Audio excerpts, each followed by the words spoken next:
எங்கே யாரோட கூட்டணி வைக்க போகிறாங்க, எத்தனை சீட் நிற்க போகிறாங்க, யார் நிற்க போகிறா, அப்புறம் கருத்து கணிப்பு, இதெல்லாம் இது ஒரு காட்டேஜ் இண்டஸ்ட்ரி ஆயிடுச்சு. இதை பற்றி பேசுகிறதே ஒரு காட்டேஜ் இண்டஸ்ட்ரி ஆயிடுச்சு. காங்கிரஸ் கட்சி தெளிவாக இருக்குது. இந்திய அளவில் இந்தியா கூட்டணிக்கு தலைமை தாங்கிறது காங்கிரஸ் கட்சி. அந்த கூட்டணியில் திராவிட முன்னேற்ற கழகம் இந்திய அளவில் இருக்காங்க.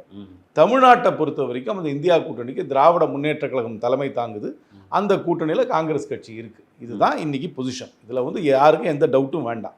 பட் ஒரு பெரிய கட்சியாக இருக்கும்போது, நிறைய மெம்பர்ஸ் இருக்கும்போது, எங்கள் கட்சியில் எப்பவுமே ஒரு லிபரல் பொலிட்டிக்கல் பார்ட்டி. நாங்கள் எல்லாரும் கருத்து சுதந்திரத்தோடு செயல்படக்கூடியவர்கள் தான் இந்த பார்ட்டியில் இருக்காங்க.